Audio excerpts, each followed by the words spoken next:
दोस्तों आपका स्वागत है हमारे YouTube चैनल में। इस वीडियो में हम देखेंगे पीवीसी फ्लोरिंग या तो फिर जिसको विनाइल फ्लोरिंग कहते हैं वो किस तरीके से इंस्टॉल होता है। विनाइल फ्लोरिंग या तो फिर पीवीसी फ्लोरिंग क्यों आज की तारीख में सबसे ज़्यादा ट्रेंडिंग है, सबसे ज़्यादा लोग फ्लोरिंग के लिए क्यों पीवीसी फ्लोरिंग को यूज़ करते हैं, इसके बेनिफिट्स क्या है, इसके टाइप्स क्या है, इसका रेट क्या होता है और साइज़ क्या होती है, इन सभी टॉपिक्स के ऊपर हम इस वीडियो में बात करेंगे। दोस्तों फोम और फर्निशिंग की अपडेटेड इन्फॉर्मेशन के लिए आप हमारे चैनल को सब्सक्राइब कर सकते हैं। दोस्तों पीवीसी फ्लोरिंग के अंदर 3 टाइप्स आते हैं। एक आता है रोल फोम के अंदर आता है, इस तरीके के फ्लोरिंग रहते हैं पीवीसी फ्लोरिंग के अंदर इस तरीके के, इसका पूरा बड़ा सा रोल आता है। एक रोल फोम में आता है, दूसरा आता है टाइल्स फोम में, स्क्वायर पूरी टाइल्स होती है, तीसरा आता है प्लैंक के फोम में इस तरीके का, इसको प्लैंक कहते हैं। तो 3 टाइप्स के अंदर पीवीसी फ्लोरिंग मार्केट के अंदर अवेलेबल रहते हैं। एज पर योर नीड आप तीनों में से कोई भी साइज का जो पीवीसी फ्लोरिंग है वो यूज कर सकते हैं। अब बात करते हैं क्यों ये आज की तारीख में सबसे ज़्यादा ट्रेंडिंग है।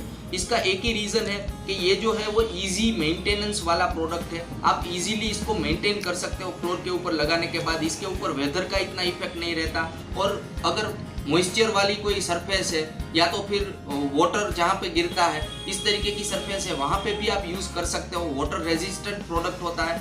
आजकल बाथरूम के अंदर, किचन के अंदर, घर के अंदर और इंडस्ट्री के अंदर भी इस तरीके के पीवीसी फ्लोरिंग का यूज़ ज़्यादा हो रहा है क्योंकि ये इजी मेंटेनेंस वाला प्रोडक्ट है। और इस तरीके का जो प्लैंक आता है या टाइल्स आता है, इस तरीके का जब आप इंस्टॉल कर देते हो अपने घर के अंदर या किचन के अंदर या बाथरूम के अंदर, तो इन फ्यूचर अगर कोई भी एक पार्ट ये बिगड़ता है, इसके ऊपर अगर कोई शार्प चीज़ लग जाती है, ये डैमेज होता है, तो इतना पार्ट आप निकाल के नया पार्ट इसका आप इंस्टॉल कर सकते हो। तो दोस्तों पीवीसी फ्लोरिंग के अंदर जो रोल फोम आता है वो मोस्ट ऑफ इंडस्ट्रियल में ज़्यादा यूज़ होता है क्योंकि उसका लुक भी इस तरीके का होता है कि इंडस्ट्री के अंदर वो थोड़ा चीप भी रहता है। तो इंडस्ट्री के अंदर सबसे ज़्यादा वो रोल फोम यूज़ होता है। और जो टाइल आता है, टाइल्स फोम जिसको कहते हैं, वो आमतौर पे अगर देखें तो थोड़ा ट्रेडिशनल लग जाएगा, जैसे कि वो ट्रेडिशनल टाइल्स वगैरह घर के अंदर लगाते हैं या ऑफिस के अंदर लगाते हैं, इस तरीके का लुक हो जाएगा।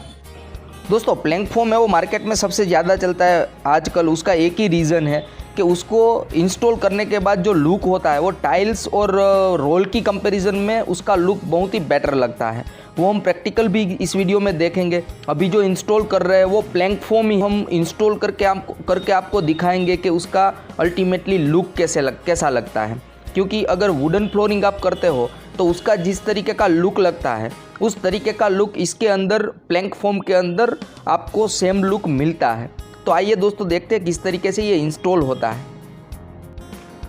दोस्तों इसको इंस्टॉल करने के लिए सबसे पहले तो इसको उल्टा रख के पूरे साइज़ के अंदर इसको इस तरीके से रख देते हैं, जैसा कि आप देख रहे हो। इसके ऊपर एसआर लगाते हैं उल्टा रख के।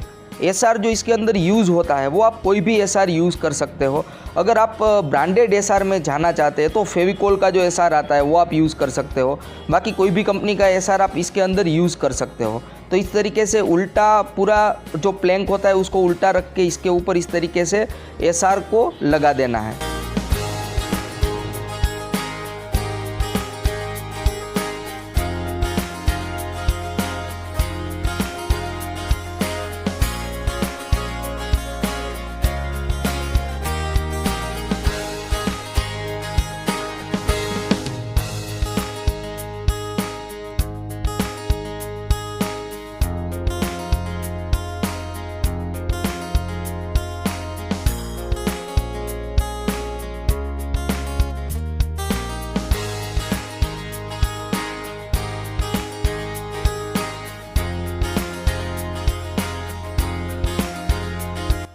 दोस्तों अगर अनइवन सरफेस है तो इसके ऊपर लापी वगैरह रखना पड़ेगा और सरफेस को इस तरीके से स्मूथ करना पड़ेगा ताकि इसके ऊपर जब हम विनाइल लग तो जो फिनिशिंग है वो प्रॉपर तरीके से मिले, बीच में कहीं से भी गैप ना रहे। दोस्तों प्लैंक्स के ऊपर जब एसआर लगाते हैं तो उसको 15 से 20 मिनट तक उसको सूखने देना है। सूखने के बाद उसको इस तरीके से वापस उठा लेना है।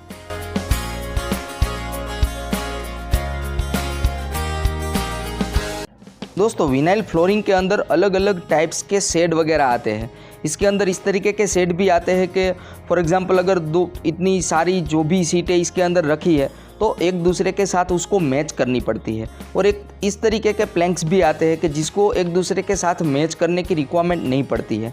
तो वो डिपेंड्स करता है कि आपने किस तरीके का जो विनाइल है वो सिलेक्ट किया है। अगर आपने इस तरीके का सिलेक्ट किया है कि एक दूसरे जो सीट है उसको मैच करने की रिक्वायरमेंट पड़े, तो आपको पहले देखना पड़ेगा कि कौन सी सीट कहाँ पे आएगी। प्लैंक्स के ऊपर एसआर लगाने के बाद जो भी सरफेस होती है उसके ऊपर एसआर लगाया जाता है इस तरीके से। जैसा कि आप देख रहे हो, सरफेस के ऊपर सीधा एसआर को डाल के इसको इस तरीके से लगाना होता है। बहुत ही सिंपल तरीका है। इसको लगाने के बाद इसको भी 15 मिनट के आसपास इसको सूखने देना है। बाद में इसके ऊपर सीधे प्लैंक्स जो है वो इंस्टॉल हो गए। दोस्तों, विनाइल फ्लोरिंग की अगर थिकनेस की बात करें तो 85 mm टू 6.5 mm के आसपास मार्केट के अंदर अवेलेबल रहता है। अगर रोल फोम में आप लेते हो तो इसका जो साइज़ होता है 25 मीटर बाई 2 मीटर के आसपास रहता है। और कॉस्टिंग वाइज देखें तो 35 रुपीज़ से लेके 170 रुपीज़ पर स्क्वायर फीट के आसपास मार्केट के अंदर मिलता है, depends on the quality of role. और इसके अंदर अगर टाइल्स फोम में लेते हैं तो उसका जो साइज़ है वो 12 बाई 12 इंच का आता है या 18 बाई 18 इंच का भी मिलता है। अगर कॉस्टिंग की बात करें 12 बाई 12 इंच की तो 55 टू 60 रुपीज़ पर स्क्वायर फीट के आसपास इसका रेट रहता है। और अगर 18 बाई 18 इंच की बात करें तो उसका जो रेट है वो 60 टू 70 रुपीज़ पर स्क्वायर फीट के आसपास रहता है, डिपेंड्स ऑन द क्वालिटी। इसके अंदर प्लैंक्स की अगर बात करें तो प्लैंक्स के अंदर अलग अलग साइज़ मार्केट के अंदर अवेलेबल रहता है। जैसे कि 6 बाई 36 इंच का आता है, 9 बाई 36, 4 बाई 24 का भी आता है, 8 बाई 38 की साइज़ आती है या 7 बाई 48 इंच की साइज़ में भी अवेलेबल रहता है।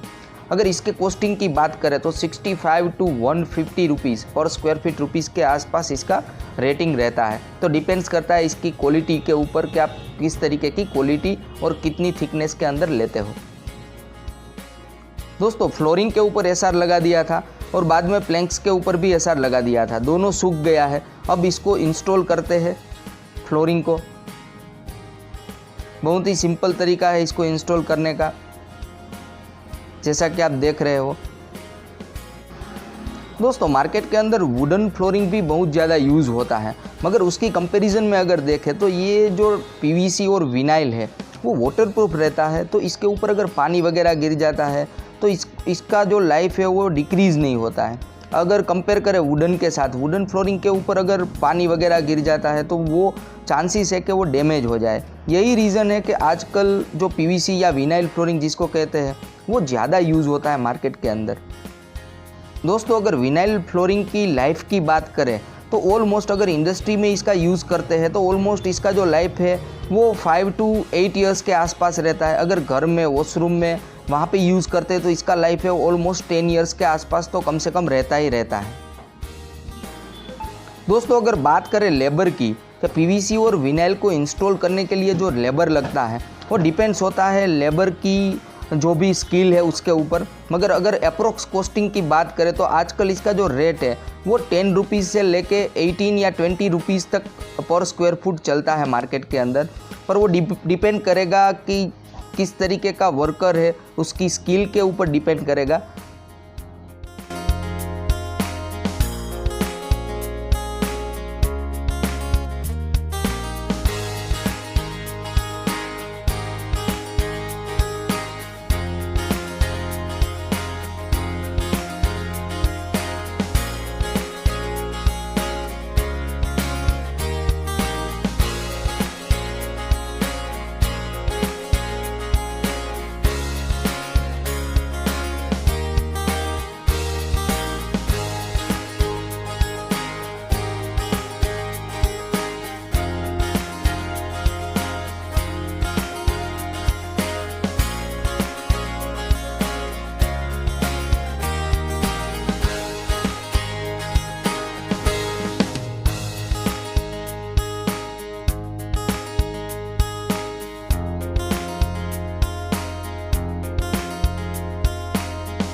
दोस्तों इसके ऊपर पीवीसी फ्लोरिंग लग गया है और अल्टीमेट जो फिनिश मिला है वो इस तरीके का मिला है।